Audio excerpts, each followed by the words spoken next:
y voy a apagar mi cámara para que el video no quede tan pesado. Y además que no tiene mucho sentido ver ahí al profe feo ahí todo el rato ahí en la pantalla. Es un tema súper interesante, un tema súper relevante para, para nosotros como en el área de la especialidad de la bioquímica clínica. La parte de la enzimología clínica es fundamental, dado que nos sirve para evaluar muchos aspectos del desempeño del organismo. Oye, no me di cuenta que no le cambié el 2020 por el 2021 porque hice algunas modificaciones, pero no le cambié la fecha, pero bueno, está lo mismo. Así que vamos a comenzar. La idea mía es que vamos a ir hablando. No me avanza la diapositiva, el puntero láser. Ahí está. Ya. Entonces, ¿cómo vamos a ver esta presentación? Voy a comenzar con algunas cosas sobre las bases de la enzimología, chiquillos, de las bases de la enzimología, el por qué es importante la enzimología clínica, cómo medimos la actividad de las enzimas en la clínica, cómo el efecto de la temperatura, el tiempo de medición en la actividad de las enzimas que son de importancia clínica, qué va a pasar con la concentración de sustrato, cómo se calcula la actividad enzimática. Todos estos aspectos los vamos a ver porque son relevantes, son muy importantes para entender lo que nosotros vamos a hacer en el laboratorio clínico en cuanto a la enzimología clínica, pero hay que tener súper en cuenta, chiquillo, y por eso traigo esta imagen, ¿ya? Que todo lo que aprendimos el semestre pasado en Bioquímica Clínica 1 sobre enzimología, que tuvimos toda una unidad de enzimología donde trabajamos evaluando, qué sé yo, el efecto de la temperatura, el efecto del sustrato, el efecto del producto, el efecto de inhibidores, todas esas cosas que nosotros vimos el semestre pasado, aquí nosotros las vamos a aplicar, ¿ya? Y por eso traje esta imagen que no es nada más que la clasificación internacional de las enzimas, que es por número, y que ustedes la conocen y que la conocemos del año pasado, o sea, del semestre pasado, de cuando tuvieron clases de enzimología que el profesor Sergio les explicó toda esta parte. ¿Ya? Entonces, esta diapositiva es solamente para recordar que todos los aspectos que nosotros conocimos en enzimología básica, en el curso de Bioquímica Clínica 1, el semestre pasado, se va a aplicar y va a ser importante para el desarrollo de la enzimología clínica, ¿ya? Obviamente lo que nosotros hacemos aquí, o la base de la enzimología clínica, el fundamento de por qué usamos la enzima en el análisis clínico, es porque obviamente nosotros lo que queremos es determinar la presencia o la cantidad de esta enzima específica de acuerdo a su actividad. Nosotros sabemos que las enzimas, y sabemos de definición, que las enzimas son catalizadores biológicos, que tienen distintas características y que ustedes las conocen, disminuyen el estado, la energía de activación, entre otros aspectos, aceleran las reacciones, hacen que el consumo de energía sea menor. Y por lo tanto, son catalizadores que en nuestro organismo, en nuestra biología, son tremendamente importantes y están presentes en muchísimos procesos. ¿Ya? En ese contexto y teniendo en cuenta que todos estos aspectos básicos que nosotros hablamos sobre las enzimas, eh, vamos aquí a volverlo a utilizar. Es importante tener en cuenta que son marcadores, ¿ya? Nosotros los vamos a usar como biomarcadores, o sea, los vamos a usar para evaluar cómo está el estado de un individuo respecto del metabolismo de alguna macromolécula, respecto de un proceso metabólico, de un proceso biológico, y vamos a utilizar las enzimas como marcadores de estas patologías, porque muchas de ellas, y que es algo súper importante para poderlas considerar dentro del análisis clínico, tienen diferencias muy marcadas entre los valores que se pueden obtener en individuos normales, sin patología, versus los individuos que están con patología, ¿ya? En ese sentido es súper clave, chiquillos, que para que nosotros podamos considerar un marcador biológico, un biomarcador biológico de una enfermedad, tienen que haber diferencias en los valores de ese marcador cuando está la condición normal y la condición patológica. En el caso de la enzima, lo que vamos a ver va a ser diferencia en la actividad. Vamos a ver que, por ejemplo, en algunas patologías, la actividad de algunas enzimas va a aumentar significativamente y por lo tanto vamos a ver un aumento en su actividad, pero también vamos a ver, por ejemplo, que en algunas patologías la actividad pudiera disminuir.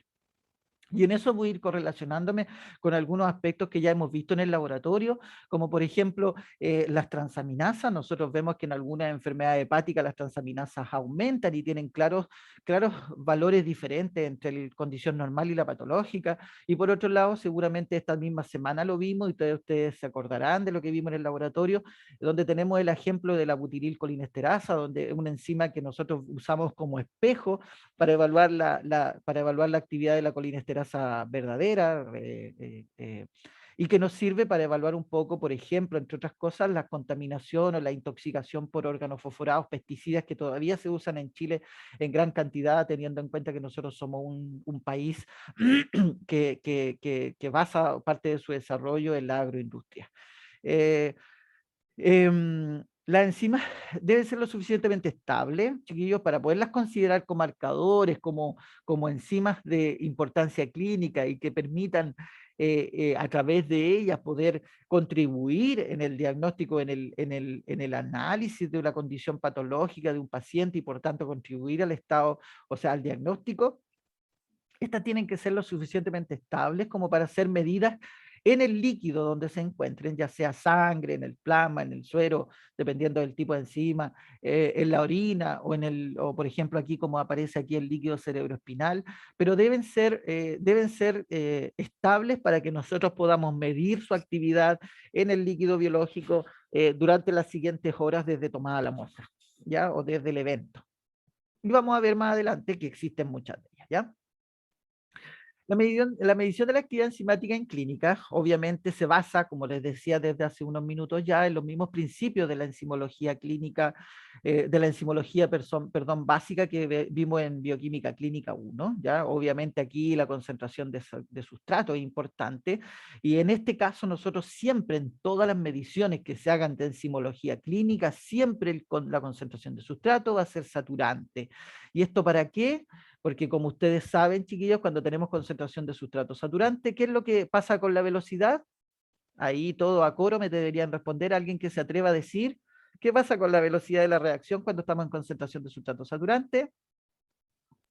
¿Se llega a la velocidad máxima, profesor? Súper, muy bien. Cuando estamos en concentración de sustrato saturante, nosotros estamos en la velocidad máxima. Entonces, si nosotros queremos evaluar la actividad de una enzima con importancia clínica, lo que tenemos que tener claro es que tenemos que evaluarla siempre en concentración de sustrato saturante para que la enzima esté siempre en su velocidad máxima. ¿Ya? Eso, chiquillos, chiquillas, es súper fundamental para el trabajo en enzimología clínica. ¿Ya?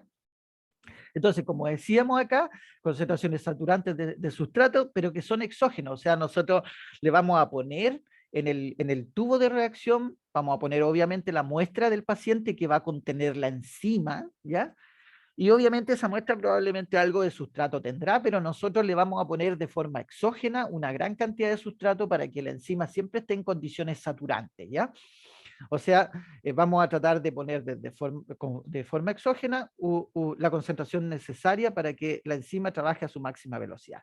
Otro factor súper importante, chiquillos, chiquillas, chiquillos, es la temperatura a la cual se hace la reacción, ¿ya? Y se ha visto, y vamos a ver más adelante en una diapositiva, que las enzimas que tienen importancia clínica, que son de organismos biológicos como el ser humano, u otros mamíferos, no contando obviamente, qué sé yo, a organismos o microorganismos que vivan en condiciones extremas, como pudiera ser, qué sé yo, arqueobacterias que vivan, qué sé yo, en desierto, o en los geysers, o en la Antártida, donde las temperaturas en las que ellos trabajan son temperaturas bastante extremas. No, en las enzimas de importancia clínica, en los mamíferos, en el ser humano, por ejemplo, el rango óptimo de temperatura es súper importante porque además va a estar dentro de un rango que nosotros conocemos, que va desde más o menos la temperatura ambiente, que se podría considerar de 20-22 grados Celsius, hasta los 37 grados Celsius, que son la temperatura fisiológica. Entonces, las reacciones que nosotros vamos a medir in vitro, ya, para determinar la actividad de la enzima, las tenemos que hacer considerando ojalá las temperaturas óptimas o las temperaturas ideales para esta enzima de tal forma de que no se vayan a denaturar, de que podamos medir de forma estable la actividad sin tener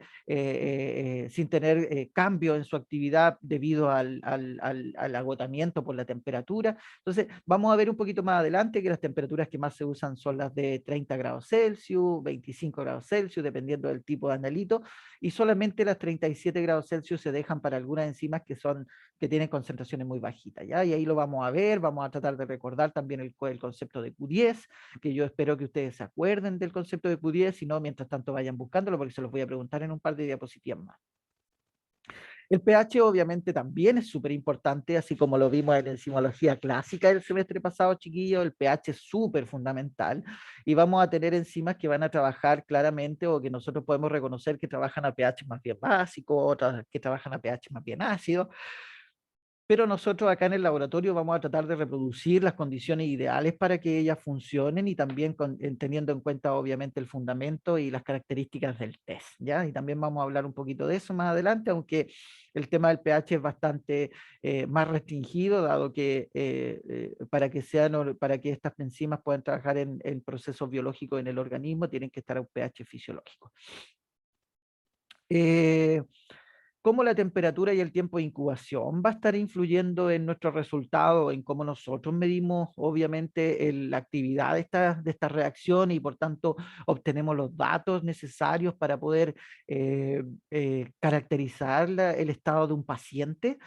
Obviamente, la temperatura es un factor clave, ya lo decíamos hace un minutito, que dependiendo, obviamente nosotros sabemos que dependiendo de la temperatura, también la actividad de la enzima se afecta, o sea, nosotros vimos el semestre pasado que a medida que aumentábamos la temperatura, la actividad de la enzima iba aumentando hasta un punto en que la enzima se denatura, ya esa temperatura que está a la temperatura que las enzimas se empiezan a denaturar, por sobre todo las enzimas humanas, son alrededor de los 42 grados, o sea, obviamente nunca podríamos medir la actividad de una enzima de importancia clínica a más de esa temperatura, porque obviamente va a estar denaturada, pero las temperaturas más usadas lejos son 25, 30 y 37 grados, que son las temperaturas en las que las enzimas que nosotros vamos a analizar se comportan de una forma lineal, que la vamos a ver en un gráfico en las próximas diapositivas, no se denaturan y tienen una velocidad constante, ¿ya? Eh, obviamente, y como lo muestra aquí, que ustedes seguramente ya se han dado cuenta, porque ya hemos avanzado en algo en el laboratorio, hemos visto ya enzimología, hemos visto las transaminasas, vimos perfil hepático, y por lo tanto ustedes se pudieron dar cuenta que cuando veían los kits, que aquí yo traigo una fotito de uno de los kits, en este caso de GOT, se ve que los rangos de referencia o los valores de referencia están ordenados así como por temperatura, por 25, 30, 37. Si uno no supiera de enzimología, al mirar esto se confundiría, oye, bueno, pero ¿y qué onda? ¿Qué temperatura esta? ¿Qué es la temperatura de la persona? A ver, le tengo que tomar la temperatura al individuo y si tiene 37, ese es el valor de referencia y si está... Pero ¿cómo voy a tener una persona con 25 grados? ¿O qué? ¿O eso es la temperatura ambiente? ¿Qué es lo que estoy midiendo ahí? Entonces, como nosotros sabemos realmente qué es lo que significa la temperatura para la actividad enzimática, sabemos que finalmente esa temperatura es a la temperatura que se realizó la reacción, ¿ya? O sea, yo puedo realizar la reacción para medir la actividad de la GOT a 25 grados, y por lo tanto, como es una temperatura más bajita, vamos a tener una actividad menor y por tanto sus valores de referencia son más pequeñitos. A 30 grados, como la enzima está mucho más activa, por lo tanto vamos a tener valores de normalidad un poquito más altos y a 37 obviamente un poquito más alto. ¿Cuáles son las que más se ocupan? 30, 37 grados Celsius probablemente son las que más se ocupan y por eso tienen esos como asteriscos, ¿ya? Acá tenemos las gráficas de temperatura, la velocidad enzimática o la actividad enzimática a diferentes temperaturas. Y aquí vemos el producto formado en el tiempo a estas temperaturas y vemos que a temperaturas por lo menos inferiores a los 30 grados Celsius no tenemos riesgo de denaturación, ya a los 40 grados empieza a haber una leve muestra de denaturación por sobre los 5 o 10 minutos de reacción.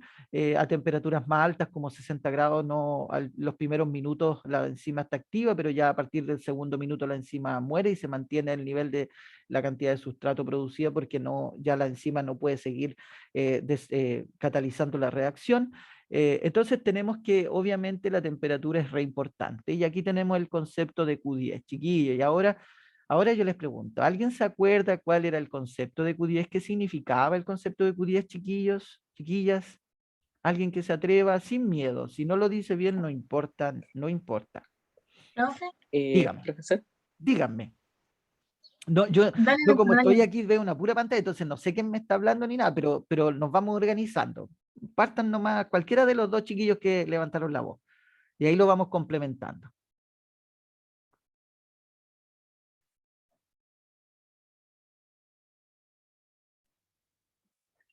profesor. Sí, es que no, como no veo los nombres, entonces no sé quién activa el micrófono, pero joven, por favor, dígame, usted me iba a dar, yo le preguntaba por el Q10. ¿Se acuerda usted que el Q10? De lo que me acuerdo del Q10 es que era ¿Ya? como una relación entre las temperaturas dada también como por la velocidad de las reacciones ¿Ya? eh, entre esas temperaturas también ¿Ya? en la actividad enzimática. ¿Y te acuerdas más o menos de cuántos grados era la diferencia entre las temperaturas? Eh, si no de lo que me acuerdo, ¿Ya? eran como de una diferencia de 10 grados, parece. Muy bien, justamente por eso se llama Q10, porque son la diferencia, el cociente de la velocidad de la reacción entre dos temperaturas que difieren en 10 grados, ¿ya? Entonces, esto normalmente lo que uno lo ve más o menos como en este gráfico que está acá, ¿ya? Entonces, donde nosotros tenemos aquí la temperatura y la velocidad de la reacción, y vemos que a medida que aumenta la temperatura en una enzima, esto es una enzima de un organismo... eh, de un mamífero que vive, un organismo biológico que vive en condiciones normales, no vive en condiciones extremas o en la Antártida o en un desierto o en un geyser, no, este es una enzima de un organismo biológico que vive en condiciones ambientales normales, y vemos que la velocidad de la reacción aumenta a medida que aumenta la temperatura, y nosotros en esto podríamos calcular el Q10, ¿ya? Entonces, normalmente la actividad de la enzima de importancia clínica se tiene que medir en este segmento, ¿ya? Cuando tenemos la curva ascendente en cuanto a la velocidad de la reacción respecto de la temperatura, ¿ya? Profe, Dígame, tengo una duda.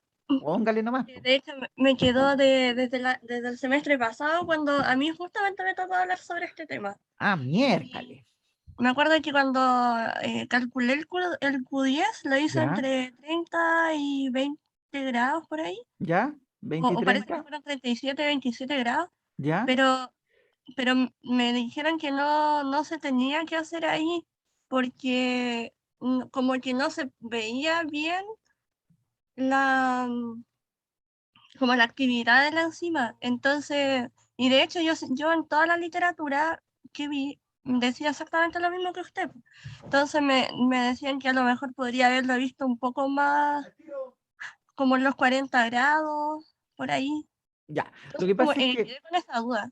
Ya, lo que pasa es que nosotros el concepto de Q10 lo debemos calcular solamente en la primera porción de la curva, ¿ya? Cuando la curva va en ascenso, porque el Q10 como definición es como el cociente en el aumento de la velocidad de la enzima, de la actividad enzimática, en dos temperaturas que difieren en 10 grados. Entonces, imagínate que yo tomo, por ejemplo, aquí, ya en este mismo ejemplo, tomo 10 y 20 grados. Yo voy a ver un aumento, ¿ya? Si yo tomo entre 20 y 30 grados, voy a ver un aumento. Si tomo entre 30 y 40, ya voy a empezar a ver algo extraño. Pero imagínate que tomo entre 40 y 50. Voy a ver una disminución y una disminución muy drástica. Eso como concepto ya no me sirve como Q10 porque eso significa que la enzima ya se denaturó. Lo que nosotros queremos, el concepto de Q10 es cómo el concepto de Q10 tiene relación con el aumento en la velocidad de la reacción dependiente de la temperatura, pero en la primera porción de la curva, cuando la curva va ascendiendo. Entonces, porque el Q10 tiene que ser hacia positivo, porque si nosotros hablamos de este segmento, obviamente va a ser negativo. O sea, aquí disminuye drásticamente la velocidad de la reacción, pero disminuyó porque la enzima se denaturó. No es un proceso de activación o de inhibición de la enzima, sino que simplemente la enzima se destruyó, por decirlo de una forma. ¿Ya? Entonces, Ya. Sí, nosotros, es que lo que a dígame, mí, dígame. lo último que de verdad necesitaba entender esto, porque siempre me quedo esa duda, Ya, que inclusive sabía que habían algunas enzimas ya. que inclusive 40 grados, 50 grados todavía tenían actividad. Sí, pues hija, por ejemplo, si nosotros, por eso yo les decía, esta es una enzima que de un organismo que vive en condiciones naturales normales, no vive en extremo, en condiciones extremas, porque por ejemplo, Ah, si nosotros estuviéramos viendo aquí la curva del termófilo acuático, que claro, eso. la TAC polimerasa, nos daríamos cuenta que a 10 grados, a 20 grados, a 30 grados, a 40 grados, prácticamente no tiene nada de actividad. Pero Ya, cuando nosotros subimos de los 50, de los 60 grados, ¡pum!, sube la curva rápidamente. ¿Ya? ya, Entonces, el Q10 también depende mucho de las características propias de la enzima. Lo importante, chiquillos, es que ustedes se queden con el concepto de Q10. El Q10 es un cociente entre las velocidades de reacción, ¿ya? Entre la temperatura más alta, ¿ya? Como V2, y la temperatura más baja, como V1, y eso elevado a 10 dividido por el cociente también, la resta entre las temperaturas, que en este caso son 10. Entonces, como es 10 dividido por 10, eso queda 1, y al final es el cociente entre las velocidades. ¿Ya? Entonces, el cociente entre las velocidades, el Q10 ideal es de 2, ¿ya? Cercano a 2. Cuando, o el cociente ideal en una enzima debería ser que cada 10 grados aumente el doble su actividad. ¿Ya?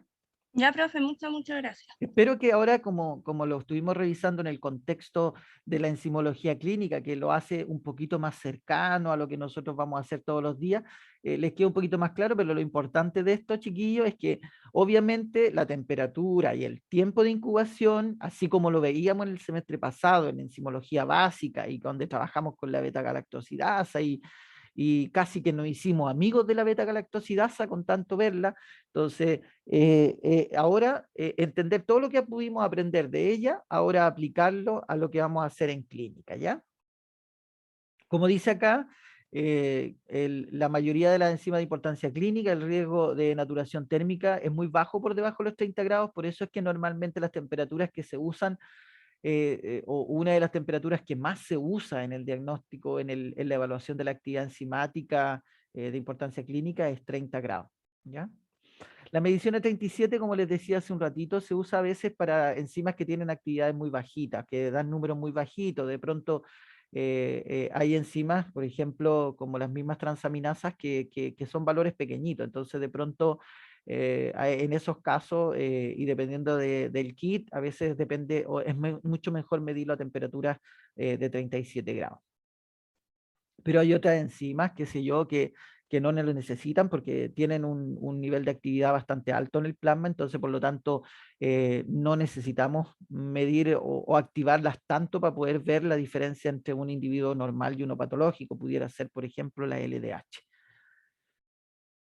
Sobre la concentración de sustratos, chiquillos, que esto es como la parte introductoria, siempre se tiene que trabajar a concentraciones saturantes, ya lo habíamos dicho, según los valores de referencia para la actividad del estudio, nosotros tenemos que definir los valores de concentraciones de sustratos saturantes.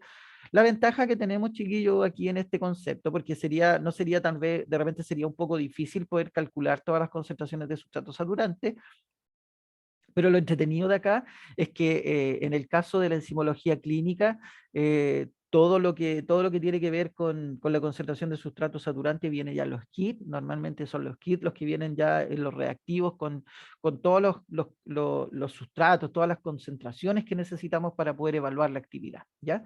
Pero siempre tener en cuenta cuando si algún día le preguntan, por ejemplo, usted llega a una práctica, llega al internado, oye, ¿a qué concentración de sustrato se hace esto de la enzimología clínica? Usted siempre tiene que tener claro que así, lo primero que tiene que decir es, siempre se hacen a concentraciones saturantes. Va a depender, obviamente, de cada tipo de enzima la concentración de sustrato que se le va a poner, pero siempre tiene que ser en condición de concentración de sustrato saturante. Nosotros normalmente, al definir que estamos trabajando con concentraciones saturantes, lo que hacemos es en realidad medir la velocidad máxima y la expresamos como actividad, ¿ya? La actividad, como dice a su vez, refleja, y como lo decíamos desde el principio, refleja o es un reflejo de la cantidad de enzima que tengo, de la cantidad de enzima y de qué tan activa se encuentra la enzima en esta muestra, ¿ya? Entonces nosotros midiendo, por decirlo de una forma, el trabajo de la enzima, vamos a poder saber si esta enzima está en mayor cantidad o está muy activa, y eso podría ser el reflejo de una condición patológica. Nosotros, para calcular la actividad enzimática, podemos usar distintos tipos de cálculo, ¿ya? Y vamos a revisar algunos de ellos. De hecho, después espero poder que alcancemos a hacer una especie de tallercito donde vamos a analizar el uso o vamos a tratar de hacer los cálculos para poder entender desde dónde se derivan los factores que ustedes ven, porque ustedes van a, seguramente cuando han visto los kits, se han dado cuenta que en muchos de ellos, claro, aparece un estándar, o no, hay también, hay algunas pruebas que son, obviamente son cinéticas, hay algunas que son de punto final, y vamos a verlas más adelante también, y se dieron cuenta que o trabajáis con un estándar donde tenéis la concentración conocida y así regla de tres, o tenéis que usar un factor que normalmente se deriva del coeficiente de extinción molar, ya de la molécula que nosotros estamos midiendo. Entonces vamos a ver un par de ejemplos de cada uno de ellos, después vamos a tratar de reproducirlo en una especie de taller, de trabajito que vamos a hacer al final. No es evaluado para que no estén, para que no se asusten, no es evaluado, simplemente lo que vamos a hacer yo les voy a dar un ejercicio y lo vamos a tratar de resolver juntos, ¿ya? Bueno, aquí tenemos el cálculo de la actividad enzimática de una prueba, en este caso de punto final. Aquí lo que vamos a medir es la fosfatasa alcalina.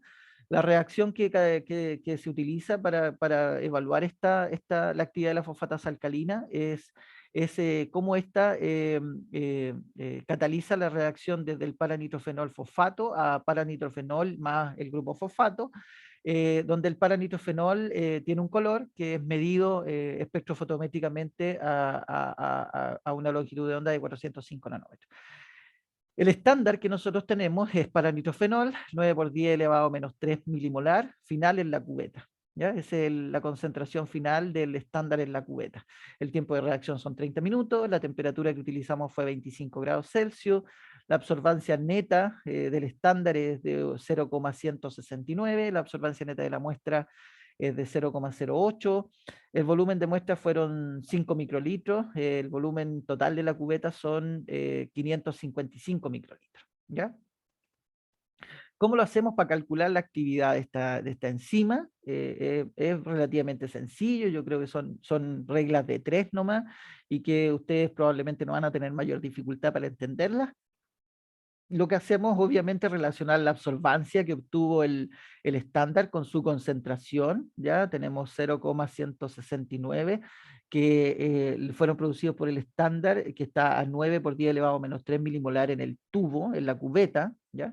Y queremos saber a cuánto equivale la absorbancia que obtuvo la muestra. Entonces la muestra, yo no tengo la calculadora aquí porque más encima ni me la traje de la casa, así que me van a tener que ir ayudando con los cálculos, por sobre todo cuando hagamos el taller, porque aquí esto yo ya hice los cálculos, están correctos, pero entonces nos da que en la muestra hay 4,2 por 10 elevado a menos 3 milimolar, eso en el tubo, ¿ya? Entonces, acuérdense siempre que nosotros la actividad enzimática la tenemos que presentar en micromolar, no en milimolar, por lo tanto, si esto lo tenemos que transformar a micromolar, lo multiplicamos por 1000 y nos da que es 4,26 micromolar de producto en 30 minutos, ¿ya? Pero nosotros acuérdense siempre, chiquillos, chiquillas, que tenemos que expresar la actividad enzimática por minuto, ¿verdad?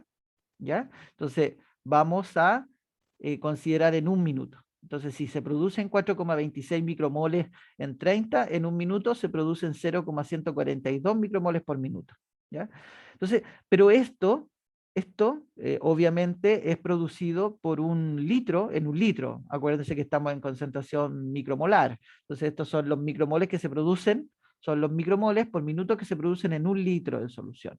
Pero nosotros, nuestro volumen final son 0,555 ml. ¿Cuántos se producen de estos micromoles en ese volumen? Entonces nos da que dan 7,881 por 10 elevado a menos 5 micromoles, ¿ya? Por minuto y por cubeta. Ya, pues ya tenemos bastante avanzado el cálculo y ahora nos falta solamente expresarlo por litro de muestra, ¿verdad? Y recordemos que aquí la cantidad de muestra que teníamos era de 0,005 ml, entonces sabemos que esta cantidad de micromoles fue producida por los 0,05 ml de muestra. Si nosotros queremos saber cuánto produce un litro, ponemos en 1000 ml y nos da que el valor de la actividad de esta enzima es de 15,7 micromoles por minuto por litro, que es igual a 15,7 unidades internacionales de fosfatasa alcalina por litro de muestra. ¿Ya? ¿Alguna duda en el cálculo? Es un cálculo bastante simple. Vamos ahora a ver cómo calcularlo de otra forma, con el coeficiente de extinción molar, que debería darnos el mismo resultado, ¿verdad? ¿Alguna duda aquí, chiquillos, chiquillas? ¿No? Ya. Entonces, si nosotros este cálculo lo transformamos en una fórmula, si todo este raciocinio matemático lo que transformamos en una fórmula, nos quedaría que la actividad enzimática en unidades internacionales por litro nos daría que es igual a la absorbancia de la muestra, partido por la absorbancia del estándar, por la concentración del estándar en la cubeta, el volumen de la cubeta, partido por el volumen de muestra, por 1 partido por el tiempo, ya que aquí puede ser dependiendo del tiempo que se haya incubado, aquí fueron 30 minutos, y eso por 1000. Y eso nos va a dar en unidades por litro. ¿Ya? ¿Cómo hacemos el cálculo de la actividad enzimática en una reacción cinética? ¿Ya? Y esto probablemente ustedes ya lo han visto en los kits que han revisado los días de laboratorio, en todo lo que llevamos de laboratorio. Muchas de las enzimas que ya se han presentado, sobre todo ¿cómo se llama? En perfil hepático, perfil cardíaco, ahora también con las de esta semana, milasa, lipasa, son todas enzimas que se miden su actividad a través de pruebas cinéticas. ¿Qué significa pruebas cinéticas? Bueno, yo creo que ustedes todos lo manejan el concepto, pero la cinética es que nosotros vamos a evaluar el desarrollo de la reacción en el tiempo y vamos a ir midiendo en distintos tiempos, ¿ya?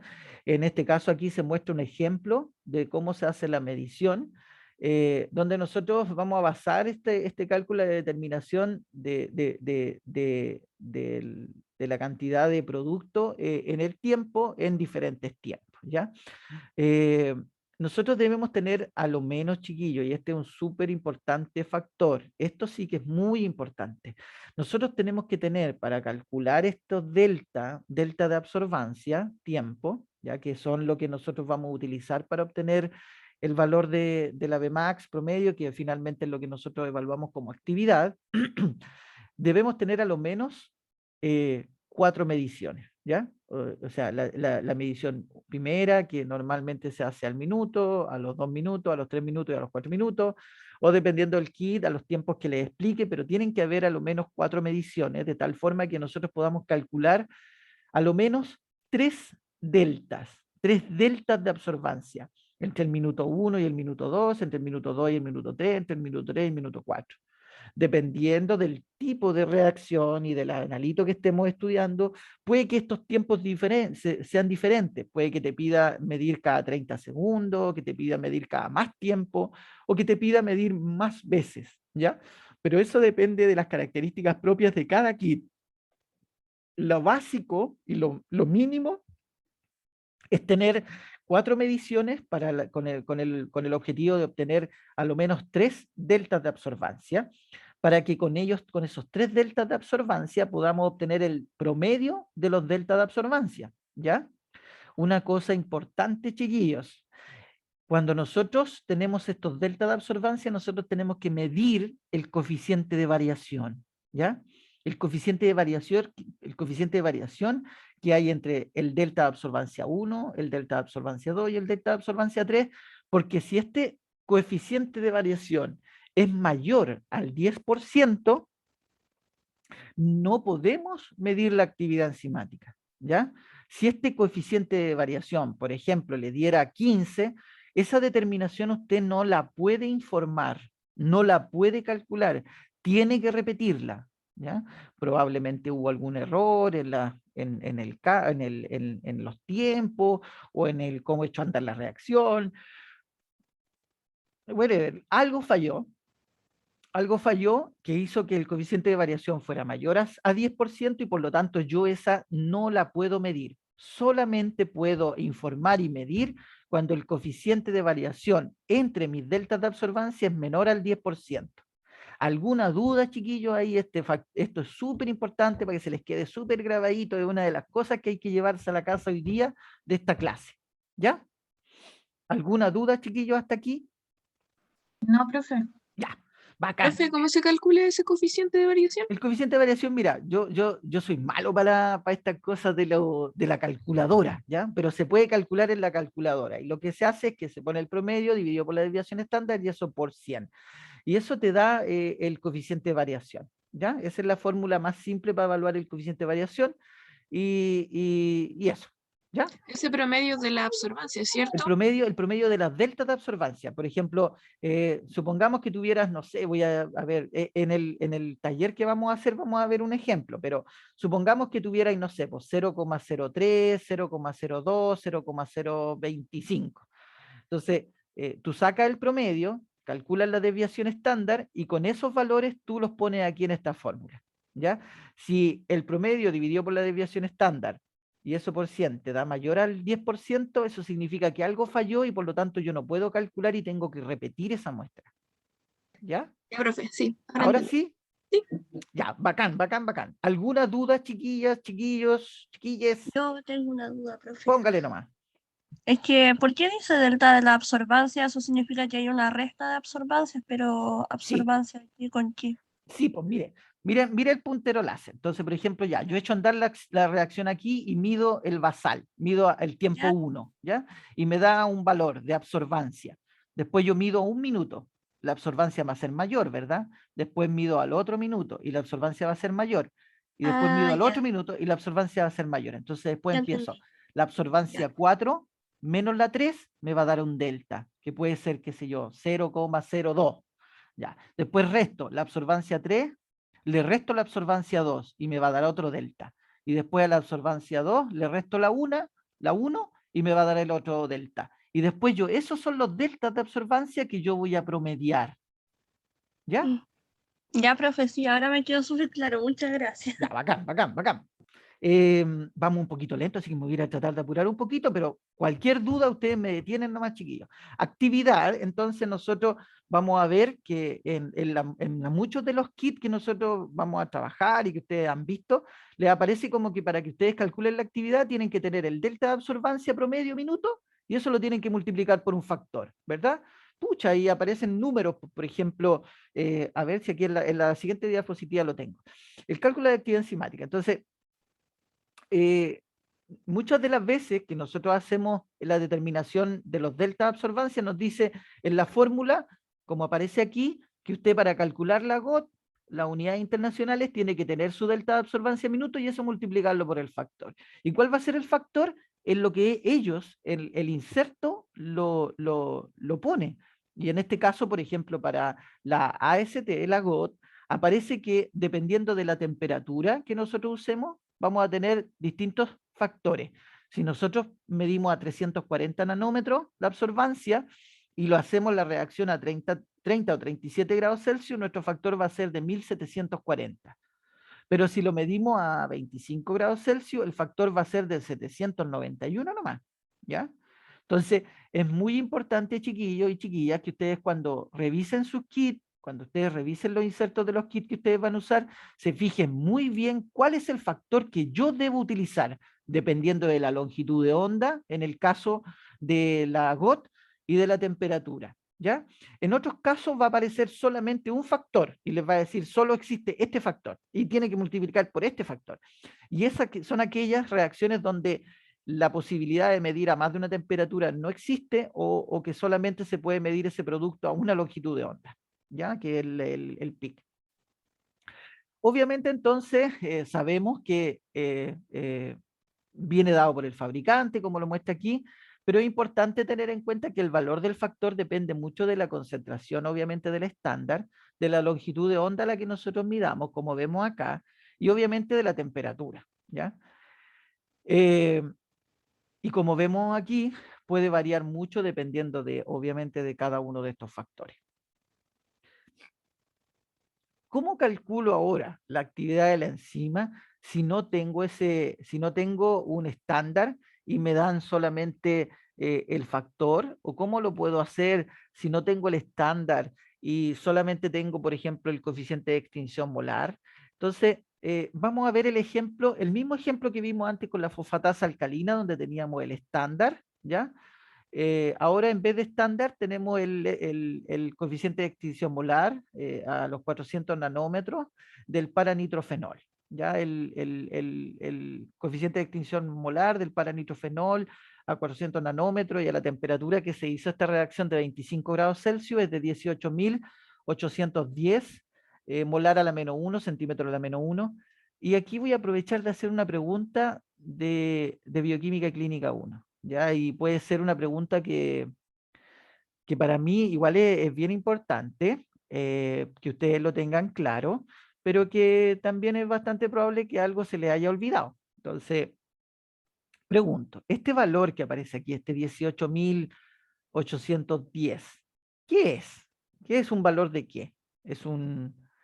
Yo sé que aparece una unidad aquí, ¿ya? Pero el coeficiente de extinción molar, si nosotros tuviéramos que decir en una palabra, ¿qué es?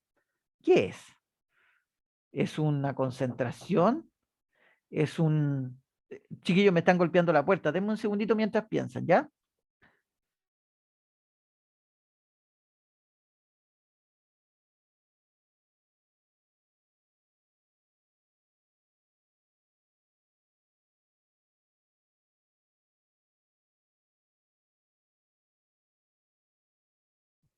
Ya. ¿Pensaron? ¿Se acordaron? ¿Alguien que se atreva a decirme? Profe, era como un número que se utilizaba en, en el espectrofotómetro, Ya. porque era para saber cómo se absorbe la luz a una longitud de onda dada. Ya. Pero mira, aquí lo dice, mira, de aquí esto les podría haber servido como un poquito de pista. Dice, el epsilon representa cuán fuertemente absorbe la luz un compuesto, en este caso, el paranitrofenol, ¿ya? En una solución a una concentración de 1 molar, por eso es molar, en un camino óptico de 1 centímetro, y por eso es centímetro a la menor, y a una longitud de onda definida, que en este caso es 400, ¿ya? Pero la, la, si es la capacidad de este compuesto de absorber luz, ¿qué será entonces este valor? ¿Absorbancia? Exacto, muy bien, es una absorbancia. A pesar de que es un número como tremendo, pues como este número no es empíricamente, es imposible, ¿cómo se dice?, poderlo determinar. Ya acuérdense que cualquier absorbancia por sobre 2 o 3, el equipo se la empieza a inventar, ¿ya? Entonces, pero a pesar de que pareciera un número tan grande que sería como imposible de que fuera absorbancia, es una absorbancia, chiquita, ¿ya? Por lo tanto, como sabemos que tenemos esta absorbancia, ahora me están llamando por teléfono. Denme un segundito, por favor, lo siento.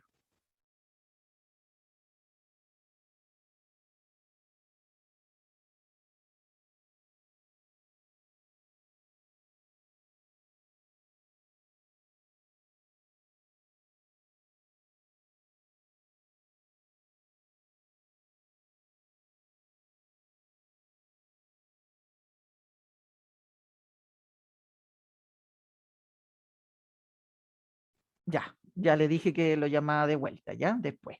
Ya, entonces vamos ahora que ya todos sabemos que este es un valor de absorbancia, entonces vamos a iniciar el cálculo. Tenemos los mismos datos, reacción 30 minutos, temperatura 25, absorbancia de la muestra, el volumen de la muestra, el volumen total. Entonces nosotros sabemos, por el coeficiente de extinción molar, que una absorbancia de 18.810 sería la absorbancia que obtendría una solución de paranitrofenol 1 molar, que sería 1 mol en 1 litro, ¿verdad? Eso es lo que, gracias a este valor, nosotros podemos inferir.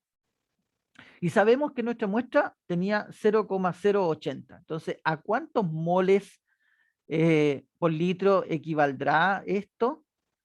Y sabemos que entonces eso equivale a 4,25 por 10 elevado a menos 6 molar.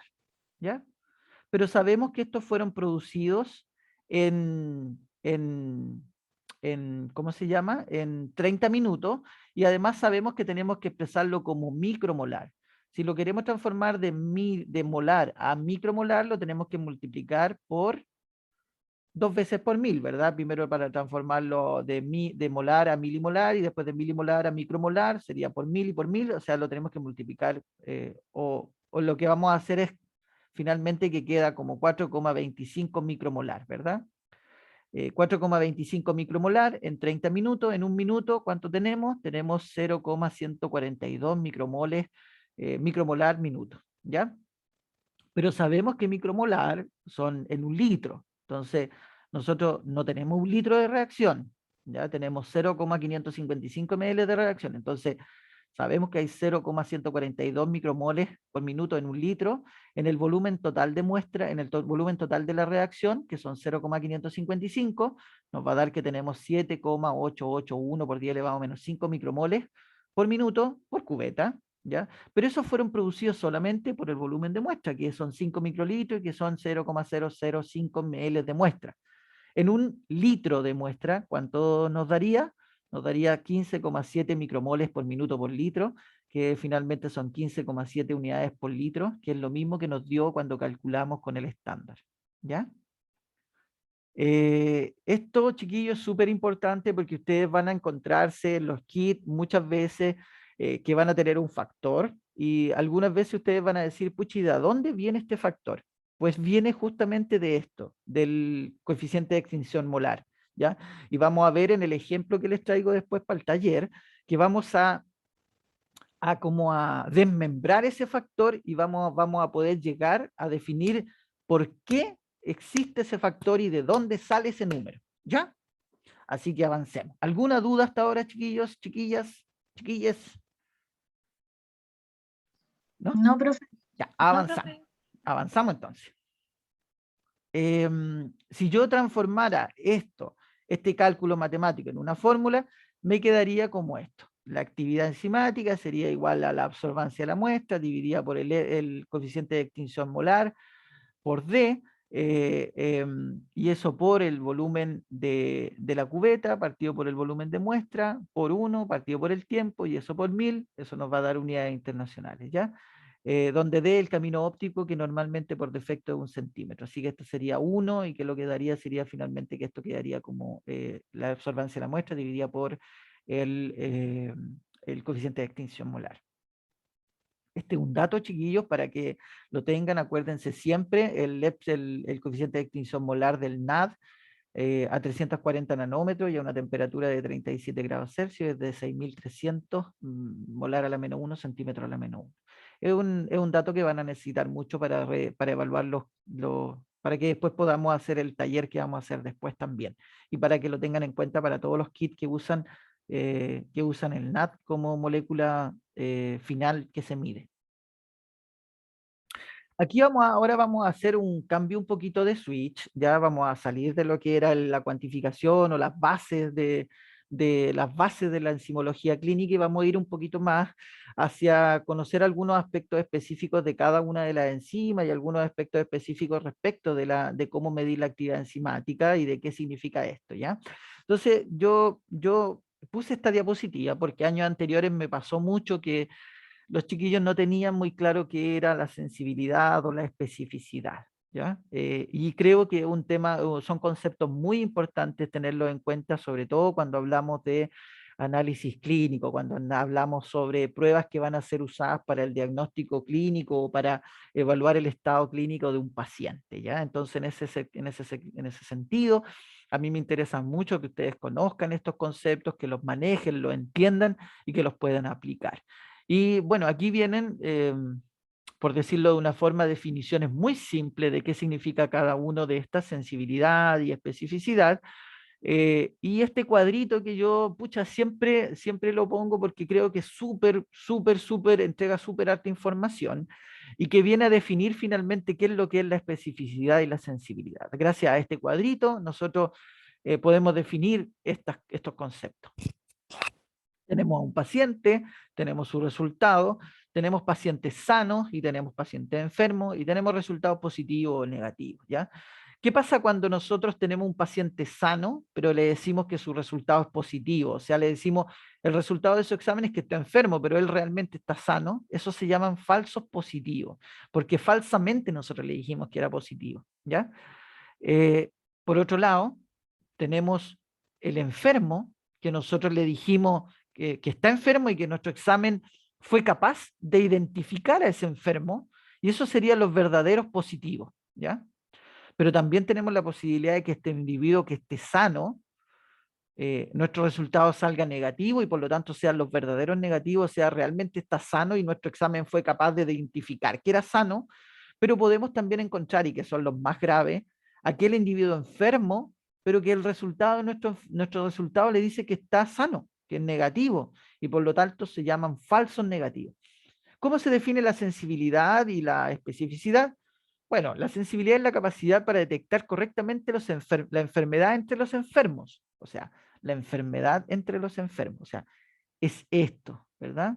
La capacidad de este test de decir que este enfermo realmente está enfermo, ¿ya? Y es la proporción de verdaderos positivos entre los enfermos. O sea, es la proporción de esto respecto de todos estos, ¿ya?